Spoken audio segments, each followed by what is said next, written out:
Il ne faut pas avoir peur. Bonsoir à tous, vous êtes sur Géopolitique Profonde, la chaîne qui est là pour remplacer les médias subventionnés. Alors n'oubliez pas, la lettre de Géopolitique Profonde, les 1 an, ça fait 1 an que cette lettre est là, vous êtes déjà plus de 1200 abonnés. Merci à vous, abonnez-vous à cette lettre, vous aurez le privilège de lire le nouvel article du général de Lavarde. Il est là, il est présent. Allez-y, vous cliquez en dessous. Le lien est tout présent. Allez-y. Ce soir, on va parler politique. On va accueillir un ami qu'on aime beaucoup ici à Géopolitique Profonde. C'est Rémi Tel pour son dernier livre, À l'encre du néant. Une compilation de nombre de ses chroniques. Pourquoi ce bouquin, tiens, cher Rémi ? Alors bonsoir Mike, bonsoir à tous. J'écoutais le générique de Géopolitique Profonde avec ce thème de Lacrimosa. Et ben voilà, on vit une époque lacrymale, un peu comme avait tenté de la retranscrire par la musique Mozart. Et donc je me suis posé la question de savoir quels étaient les déterminants de cette période qui semble minée de toutes parts. Un jour c'est la guerre, la veille c'était la pandémie. Le lendemain, c'est des trahisons du peuple français, des transgressions éthiques inédites. Et il me semble qu'il y a une toile de fond commune à toutes ces crises.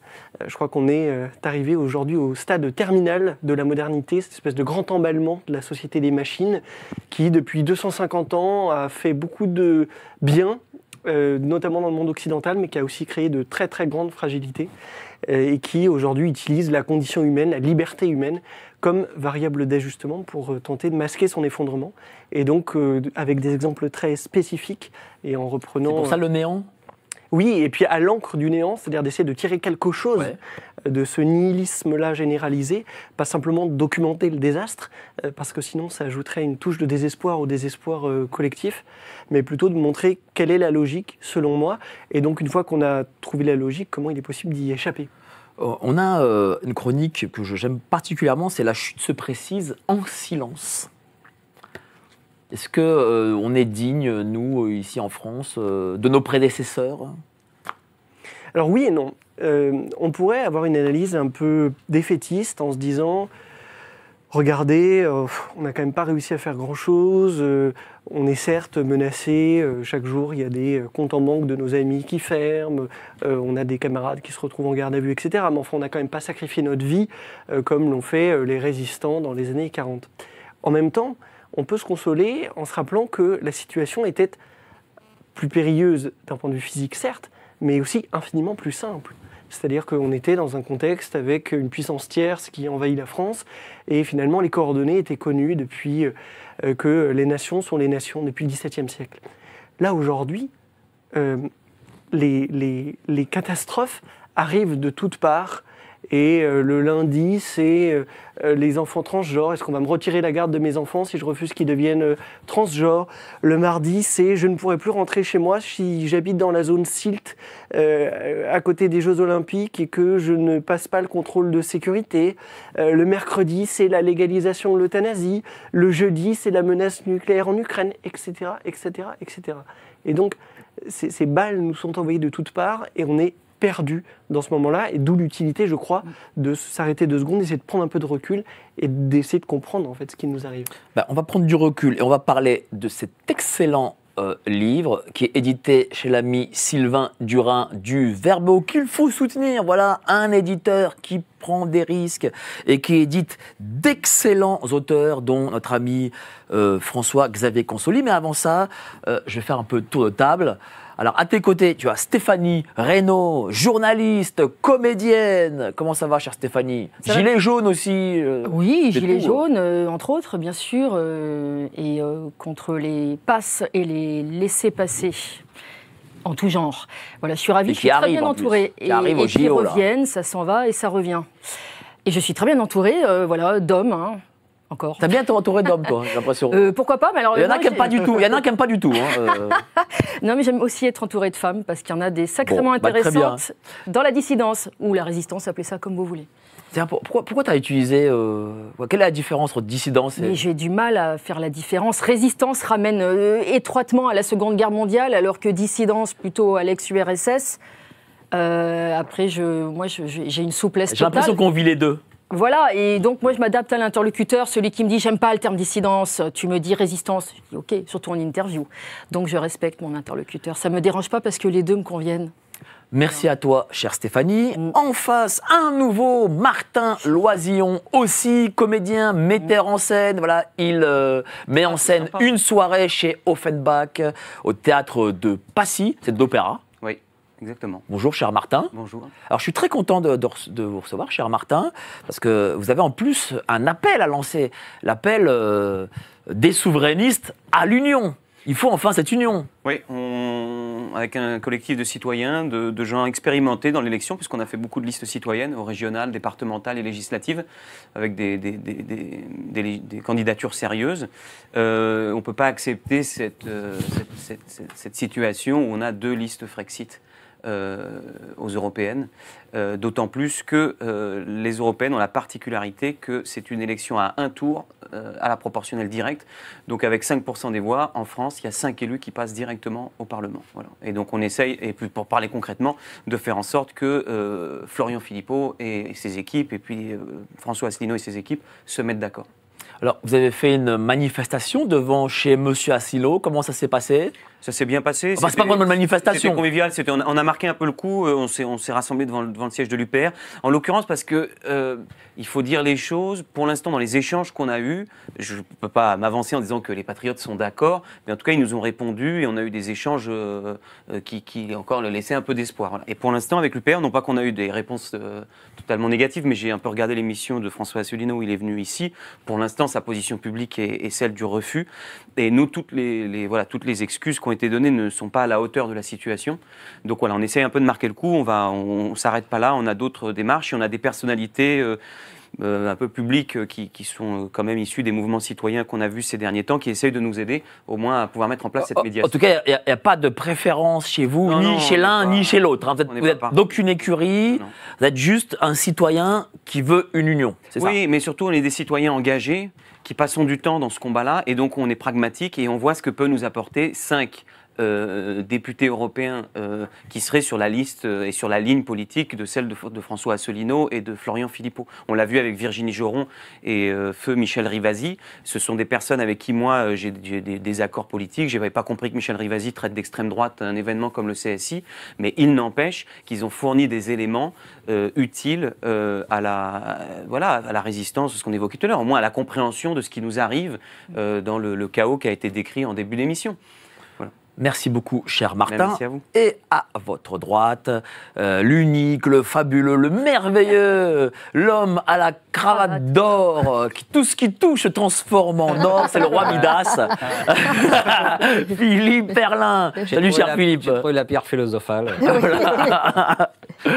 Comment ça va, cher Philippe ? Très bien, en pleine forme. Aujourd'hui, un édito ? Un édito sur Total qui envisage de se faire coter à New York. Plutôt qu'à Paris, donc je vais expliquer ce que ça signifie. Et puis, c'est aussi une question liée à la souveraineté. Donc nous n'aurons voilà, plus le Total dans le CAC 40, alors. Et ça risque, oui, malheureusement. Et c'est même plus grave que ça, donc j'en parlerai tout à l'heure. Voilà. Oh là là, eh ben, on va se retrouver dans ce pays bientôt, en calbute et avec des lances, des boucliers. C'est l'avenir de ce pays. C'est vraiment, enfin, quand on entend ça, là, tu te dis quand même... Enfin, je sais pas, même Total, c'est quand même une entreprise qui a, je sais pas moi, qui a un siècle, là, qui a été fondée ici dans ce pays. Enfin, je sais pas, c'est... Oui, ce qui est incroyable, c'est le processus d'accélération, et notamment depuis 4 ans avec le Covid, et où ce qui semble être inimaginable fait désormais notre lot quotidien, quoi. Et dans toutes les directions. On a un gouvernement qui nous donne des leçons sur la dette alors qu'il a créé 1000 milliards de dettes depuis la première élection d'Emmanuel Macron. On a cette inversion accusatoire qui secoue de toutes parts la société française. Regardez les débats des dernières heures autour de la GPA, où aujourd'hui ce sont ceux qui enfreignent la loi, qui viennent donner des leçons aux Français, qui la respectent, en leur expliquant que c'est eux d'affreux réactionnaires, etc. Bon, donc rien plus aucune certitude ne tient. Les entreprises, effectivement, trahissent le pays qui leur a permis de s'épanouir. Bon, c'est le point où nous en sommes aujourd'hui. Mais dans cet excellent bouquin, on a aussi une forme de retour à la spiritualité. La spiritualité est excessivement présente. Et aujourd'hui, il se trouve que le journaliste M. Beaugrand, qui a fait faire une GPA avec son mari pour avoir un enfant, nie le fait que ses enfants aient une mère. Comment vous avez pris ça? Bon, alors, Christophe Beaugrand est un imbécile. Donc ça, on le sait depuis longtemps. Mais il se trouve que c'est aussi que Christophe Beaugrand est également un délinquant. Et ça, on le sait depuis quelques années maintenant. Et qu'il vient s'en vanter à la télévision française, avec un livre d'ailleurs, parce que je crois qu'il a publié un livre, d'avoir donc transgressé la loi française et d'avoir utilisé une femme, et même 2 femmes en l'occurrence, comme mère porteuse pour lui permettre, avec son époux, d'accueillir 2 enfants dont il nie complètement la filiation en expliquant que les 2 femmes impliquées dans ce processus de GPA ne sont pas les mères des enfants. Et tout ça trouve le service public, beaucoup de grands journaux pour accueillir ce discours. Alors, moi, je défends la liberté d'expression et quand on a des principes, c'est pas des principes à géométrie variable. Et donc, je pense que M. Beaugrand doit avoir le droit de défendre cette vision des choses. Mais là, il ne s'agit pas que d'une vision des choses, il a vraiment enfreint la loi française. Et puis surtout, ce serait peut-être bien que dans l'autre sens, on accorde aussi un peu de droit de cité à ceux qui disent, comme regardez cette jeune femme Olivia Morel par exemple aujourd'hui, que la GPA est un drame, c'est un drame pour les femmes qui sont utilisées dans ce cadre-là, c'est un drame pour les enfants qui naissent de GPA, et on est dans un processus de retour à la barbarie, c'est-à-dire de chosification des hommes et des femmes. La place de M. Beaugrand n'est certainement pas aujourd'hui d'aller se pavaner comme ça. Et puis c'est un acte de classe aussi, parce que c'est un grand bourgeois blanc, tiens je vais rajouter ça, qui a les moyens d'acheter un enfant, quoi. Il a acheté ses enfants, à nouveau au mépris non seulement de la loi française, mais même des règles morales les plus ancestrales, d'une certaine façon, même de ce qui est non dit dans les rapports sociaux, c'est-à-dire l'idée de ne pas transformer l'autre en objet de commerce. Lui a trahi tout ça, il s'en vante sans vergogne à la télévision, et sur le service public, on trouve ça formidable. Et ce sont ceux qui, finalement, défendent une vision, somme toute assez banale, de la parentalité, du lien des uns avec les autres, qui sont sommés de s'expliquer, sommés de fournir des justifications dans un processus d'aversion accusatoire qui est devenu l'une des armes favorites du système décadent dans lequel nous nous trouvons. On a des ministres qui ont soutenu M. Beaugrand. Est-ce que ça signifie que le macronisme, c'est le retour à une guerre de classe? Alors, jamais autant que sous le macronisme, la sociologie n'a pris le pas sur la politique. C'est-à-dire qu'au XXe siècle, vous aviez des mouvements idéologiques qui étaient hétéroclites. À gauche, il y avait une gauche prolétaire, celle des usines, et puis celle des intellectuels du boulevard Saint-Germain. De la même façon, vous aviez la droite prolo, comme on disait parfois, et puis la droite des capitaines d'industrie. Aujourd'hui, avec le macronisme, le portefeuille est devenu vraiment la seule variable explicative du vote et de la sociologie électorale. Et donc on a une logique qui a été portée à son paroxysme, notamment depuis 2017 et puis depuis 2020 avec la crise du coronavirus. Et donc oui, M. Beaugrand incarne cette forme d'oligarchie qui, parce qu'elle détient un peu de capital, parce qu'elle a un pouvoir qui est bien réel, qui est celui de s'exprimer, de représenter le monde et d'être sur les plateaux télé, quoi, s'accorde tous les privilèges au mépris des plus faibles, des plus vulnérables, de ceux qui se trouvent dans la précarité et des enfants surtout. Ce que j'aime aussi dans cette compilation de chroniques, c'est que voilà, tous les sujets, aucun sujet n'est tabou. Tout est pris en compte. On parle beaucoup, évidemment, je répète, de spiritualité. Prend aussi des risques. Il faut liquider les républicains, je pense qu'il le faut. Quand on écrit ce type d'ouvrage, quand on compile ce type de chroniques, qu'est-ce qu'on se dit en amont? Est-ce qu'il y a des choses qu'on veut enlever, qu'on veut rajouter? Comment ça se passe?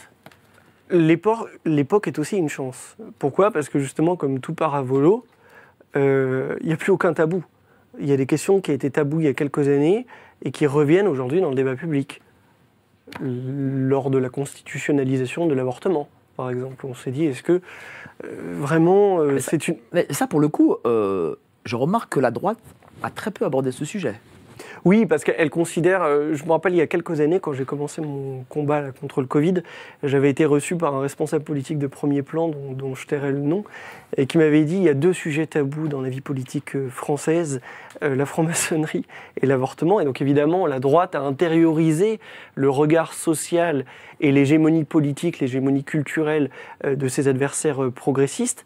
Et donc, elle a cessé de border de tels sujets comme celui de l'avortement. Moi, je n'ai pas d'opposition de principe à la question de l'avortement. En revanche, c'est vrai que quand Mathilde Panot a évoqué la constitutionnalisation il y a 6 mois ou 1 an, tout le monde lui a rionné, y compris à gauche. Le spectre paralysant est passé entre deux, et à la fin, vous avez une grande partie des députés LR qui votent en faveur de la constitutionnalisation de l'avortement. Il y a quelque chose comme d'assez important dans ça. C'est-à-dire qu'il y a l'avortement pour les nouveau-nés. C'est une mort de nouveau-nés, de futurs nouveau-nés. Il y a bientôt le suicide assisté, j'imagine, pour les plus âgés. Et la guerre, peut-être en Ukraine ou ailleurs, dans les âges intermédiaires. On peut dire que le macronisme apporte la mort. Le progressisme est fondamentalement une culture de mort et brûle, si j'ose dire, la vie par les deux bouts. Et en fait, quand au début de la pandémie, on a dit « mais vous vous rendez compte, c'est plutôt une bonne chose parce que oui, certes, on suspend les libertés, oui, certes, il y a beaucoup on suspend les rites funéraires, etc. Mais c'est au nom de la protection de la vie. » Et en fait, on se méprenait sur le sens que le progressisme donne à la vie, qui correspond pour lui uniquement à l'existence dans son aspect biologique, et dès lors que vous ne valez plus le coup, dès lors que vous n'avez plus d'impact positif sur la logique de marché, dès lors que vous devenez obsolète, eh bien on vous sacrifie au début comme à la fin. Oui, le progressisme est une culture de mort et d'une certaine façon organise un retour à la barbarie. Et donc la notion même de progrès au cœur de l'idéologie progressiste mériterait d'être interrogée. Mais est-ce que les gens ne sont pas eux-mêmes devenus progressistes ? Parce que les questions d'IVG, de suicide assisté, visiblement, c'est passé dans les mœurs. Et on peut dire qu'une majorité de Français, ils sont favorables. Oui, un sondage récent indiquait même que 59% des Français seraient favorables à la GPA. À titre personnel, je crois à peu près à la pertinence des sondages. Et donc je pense qu'il peut toujours y avoir des décalages et puis quelques petites manipulations, mais l'ordre de grandeur est là. Il y a une sorte d'impensée aujourd'hui morale, de célébration du néant. Et c'est ce que j'essaie de dire dans cet ouvrage. C'est-à-dire que comme on ne contrôle plus rien dans nos vies, puisque la société des machines prend à peu près les décisions sur tous les aspects fondamentaux de nos vies, eh ben on trouve des libertés de consolation. Le fait de dire, moi je m'appelle plus Michel, mais je m'appelle Christina. Hier, je buvais un verre avec un ami à Toulouse qui me racontait qu'il a un collègue de travail qui s'appelait Quentin et qui demande qu'on l'appelle Zelda maintenant. Ça, c'est une liberté de consolation. Et puis, puisque le néant est partout, Shakespeare disait « il faut embrasser ce qu'on ne peut éviter », eh bien, il y a une tentation de célébrer aussi le néant et de célébrer cette culture de mort. On peut être favorable à l'avortement, mais lorsqu'on fait une grande cérémonie républicaine, comme c'était le cas il y a quelques semaines, où on chante, on se fait la bise, etc., comme s'il s'agissait de quelque chose de joyeux, en fait, là, on est bien dans la célébration du néant plus total. Et pourquoi ? Parce que... Et Dieu dans cette affaire ? Parce que Dieu est parti, Dieu a quitté la sphère publique et donc du coup il se passe ce qui se passe ? Alors il est certain que les sociétés se développent toujours sur un terreau d'absolu. Et donc en 1793, le terreau d'absolu sur lequel fonctionnait la société française, qui était le terreau chrétien, a été quand même profondément remis en cause par le régicide et à travers lui par le déicide. Parce qu'au fond, abattre le roi, c'était abattre celui dont on disait qu'il représentait, c'est-à-dire Dieu sur terre. Et Camus, qui n'était pas un fasciste d'extrême droite, explique bien dans L'Homme révolté comment l'époque des Lumières devait nécessairement être contemporaine de celle du Marquis de Sade. C'est exactement ce qu'il dit. Il dit parce que lorsque cet absolu-là est détruit, lorsque le repère fondamental vacille, lorsqu'il est piétiné, alors la conséquence logique, c'est une forme de célébration de tous les possibles, y compris dans leur dimension la plus abjecte. Et donc oui, on vit un peu comme des orphelins, en fait, depuis 250 ans. Emmanuel Macron, d'ailleurs, l'avait dit au tout départ, lors de sa première campagne. Il avait dit la figure du roi a disparu et les Français sont perdus. Je pense qu'il l'avait théorisé. Malheureusement, il est en fait une sorte d'expression paroxystique de la logique qu'il dénonçait à l'époque. Et comment on fait pour que, justement, des gens nous rejoignent, se disent quand même, cette société qu'on nous annonce, c'est quand même un peu bizarre, quoi. Ce transhumanisme, toutes ces choses, toute cette culture de mort. Comment on fait ? Parce que on est... alors là, je suis content, on est 2200 personnes qui regardent l'émission. Pour l'instant, c'est pas mal. Salutations à tous. Mal. Mais je veux dire, on n'a pas les 5-7 millions de TF1. Comment on fait pour que une opinion publique, dans son ensemble, se dise c'est quand même ce que fait l'État, là, c'est pas bien. Ne sous-estimons pas ce qui a déjà été accompli. Regardez par exemple sur le champ des médias alternatifs, l'ensemble des initiatives qui depuis quelques années fleurissent et réunissent autour d'elles des centaines de milliers de Français. Et parfois avec des logiques politiques qui fonctionnent un peu de proche en proche. Vous voyez, je me rendais il y a 3 jours à Toulouse, et puis en discutant avec le chauffeur de taxi, je me suis rendu compte qu'il avait accès, mais de façon un peu indirecte, à des contenus produits par Géopolitique Profonde, par TV Liberté, etc. Et en fait, ces idées-là font leur chemin. La difficulté, c'est qu'elles avancent moins vite que le tourbillon infernal qui détruit tout sur son passage, qui est le tourbillon dans lequel on est pris. Et donc on a le sentiment d'être complètement impuissant. C'est pas vrai. C'est pas vrai. Et jamais l'écart entre le pays légal et le pays réel n'a été aussi important qu'aujourd'hui. Il y a des millions de Français qui ont tout simplement débranché, qui ont débranché la télévision, qui ne regardent plus TF1, qui ne regardent plus BFM TV, peut-être qui ne regardent pas non plus Géopolitique Profonde, mais au moins ils ne dépendent plus du discours dominant. Ces gens-là existent. Ils existent, mais est-ce qu'ils sont résignés ? Ils existent, on n'en parle pas, on ne les montre pas, ou très peu souvent. Et donc ça participe du sentiment d'impuissance, puisqu'on se dit on est tout seul. Non, on n'est pas tout seul. Simplement, ces gens-là ne sont pas sur des écrans de télévision. Sont-ils résignés ? Sans doute. Ont-ils des raisons de l'être ? Sans doute. Sans doute. Parce que moi, je ne crois plus aujourd'hui au processus politique au sens institutionnel du terme. Il me semble que là aussi, on est arrivé au bout d'une logique. Je ne dis pas qu'il ne faut pas présenter de candidats aux élections. Je dis que la logique des machines, justement, cette technologique, d'une certaine façon, a pris le pas sur la politique et qu'elle a vidé complètement de sa substance avec des traductions institutionnelles comme l'Union européenne et la dépossession totale de souveraineté. Mais je comprends, moi, quand on me dit ça ne sert plus à rien d'aller voter et de toute façon, quel que soit le candidat pour lequel on vote, à la fin, ça ne change rien et c'est vrai. Mais ce n'est pas pour ça qu'il n'y a pas d'autres solutions qui existent et je pense qu'elles sont en train de décanter. On est à quelques mois d'un événement majeur pour la France, mais aussi pour une partie du monde, les Jeux Olympiques. Pour la première fois depuis quelques années, le monde se retrouve dans un même endroit, dans un même lieu, et peut-être que ça va cristalliser beaucoup d'opposition, et peut-être même quelques étincelles salutaires. Mais c'est vrai qu'on est beaucoup dans la réaction, ça c'est vrai. Et donc comment être normal, dans l'action ? Alors déjà, pourquoi on est dans la réaction ? Il est vrai qu'on est dans la réaction en permanence. C'est-à-dire qu'on est contre quelque chose. Un jour, on est contre les injections. Le lendemain, on est contre la légalisation de l'euthanasie. On est contre les traitements hormonaux pour les enfants de 5 ans. On est contre le marché européen, l'électricité. On est contre... C'est vrai. La logique de la société des machines nous condamne à cette position réactive. puisqu'en fait, on a une sorte de rouleau compresseur face à nous, qui agit comme un dissolvant, sur les cultures, sur la sociabilité, sur le fonctionnement économique, donc sur la géopolitique, etc., etc.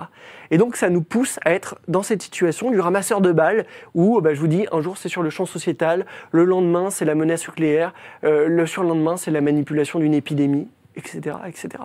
Donc ça, il ne faut pas se désespérer d'être dans une posture réactive. Mais ce qui est sûr, c'est qu'il ne faut pas s'en contenter.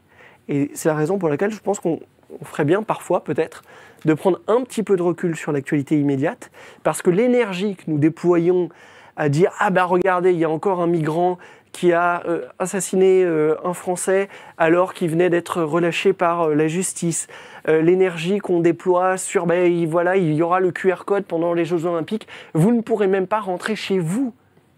Est-ce qu'on se rend compte, Mike, là, il y a 200 000 Français qui vivent dans la zone SILT. Ils vont être passés au crible de 16 fichiers de police. Ça a déjà été le cas pour les candidats au bénévolat aux Jeux Olympiques. Il y en a des centaines qui ont été recalés sur des bases idéologiques, parce qu'on considérait qu'ils appartenaient à l'extrême gauche, à l'extrême droite, ou qu'ils étaient islamistes. Donc là, on va faire la même chose avec les 200 000 Français. Le ministère de l'Intérieur a dit que les Français qui ne passeraient pas cette étape-là ne pourraient plus accéder à la zone SILT et donc ne pourraient plus accéder à leur domicile ou accéder à leur travail si leur travail se trouve dans cette zone. Donc on a des gens qui vont perdre leur emploi, on a des gens qui vont être chassés de chez eux pour une manifestation sportive. Donc voilà où nous en sommes. Et c'est normal de s'indigner, c'est normal de consacrer des émissions, de consacrer du temps sur les réseaux sociaux à le dénoncer. Mais quand on prend les choses les unes après les autres, on perd le point de vue global. Or, c'est ce point de vue global qui nous permet de comprendre où nous nous trouvons et de sortir de la pièce, d'une certaine façon. Du coup, l'action, c'est quoi ? Qu'est-ce que c'est l'action aujourd'hui ? Est-ce que c'est la manifestation ? Est-ce que c'est la pétition ? Est-ce que c'est l'élection ? Non, tu ne crois pas à l'élection. Donc, qu'est-ce que c'est ? Sur la manifestation, dans le prolongement de mon propos sur l'élection, il me semble que manifester aujourd'hui, c'est toujours faire le pari d'une logique démocratique qui a en fait complètement disparu. C'est-à-dire qu'effectivement, j'en ai été un acteur avec des centaines de milliers d'autres. Quand il y a eu les manifestations, par exemple, contre le pass, dans un pays normal, dans une démocratie normale, fonctionnelle, une manifestation où vous réunissez à Paris 250 000 personnes un samedi, ça fait la une des journaux. Dans une démocratie dysfonctionnelle, personne n'en parle et donc personne ne le voit. Donc soit on continue à s'entretenir d'illusions et à jouer ce jeu-là, soit on décide de passer à autre chose. Bon. Moi, je crois qu'il reste des leviers qui ne sont pas des leviers institutionnels et qui ne sont pas forcément des leviers barbares non plus ou violents. Regardez par exemple ce mouvement qui avait eu lieu il y a quelques années, c'était dans notre jeunesse, Mike, c'était les auto-entrepreneurs qui s'étaient rebellés contre une réforme, je crois, du régime des auto-entrepreneurs qui avait dit maintenant on ne paye plus. Voilà, on arrête. Désobéissance fiscale. Quand on fait la désobéissance fiscale, on arrête de nourrir la bête. Et ça, ils sont terrorisés par ça. D'où le prélèvement à la source, parce qu'ils ont bien compris que l'un des derniers leviers réels de résistance pour la population, c'est la désobéissance fiscale. Je renvoie sur ce sujet à des auteurs comme Thoreau, par exemple, ou Emerson aux États-Unis. Il y a des leviers qui peuvent être encore mobilisés. Ce qu'il faut, c'est une forme d'organisation, et ça suppose de prendre du temps, de ne pas simplement être dans une posture réactive, de se donner aussi quelques moyens financiers, etc. Mais c'est tout à fait possible, c'est tout à fait jouable. Et je crois vraiment qu'il ne faut pas en désespérer. Les circonstances extraordinaires font les initiatives extraordinaires aussi. Alors oui, ça met du temps à décanter, et je reviens sur ce qu'on disait tout à l'heure. Moi, je juge avec énormément de sévérité aujourd'hui les candidats souverainistes, quel que soit le drapeau sous lequel ils se présentent, parce qu'on ne peut pas expliquer matin, midi et soir que la France est en danger de mort, que la nature humaine elle-même est en danger, et en même temps, pour une question de place sur une liste ou de taille de sa tête sur l'affiche, refuser de faire une union qui certes, n'additionne pas forcément des intentions de vote, mais aurait au moins le mérite de mettre en cohérence le discours et les actes. Si la France est en danger de mort, et oui, je pense que la France est en danger de mort, alors cela mérite de laisser son petit ego, sa petite chapelle de côté et de faire cause commune. Et donc, j'espère qu'on aura ce débat. Moi, je juge avec beaucoup de sévérité aussi nos propres rangs. Donc, c'est pas de l'autosatisfecit que je vous donne aujourd'hui. Je dis simplement que tout n'est pas perdu. Je termine par ça. Il y a deux façons pour le diable, d'une certaine façon, d'assurer sa victoire, de faire croire qu'il n'existe pas et de faire croire qu'il a déjà gagné. C'est vrai. Merci beaucoup, cher Rémi. On va passer au grand débat avec tous nos amis autour de la table. Mais avant ça, les petites annonces. Quand j'étais petit, je lisais dans le rayon BD des grandes surfaces. J'ai pas beaucoup changé. Sauf qu'à présent, je lis la revue mensuelle de Géopolitique Profonde. Qu'y a-t-il dedans ? De l'économie, de la politique et bien sûr nos solutions financières, parce que s'appauvrir arrive très rapidement. On peut vous aider à y voir plus clair dans vos finances. Par contre, pour le reste, il va falloir grandir.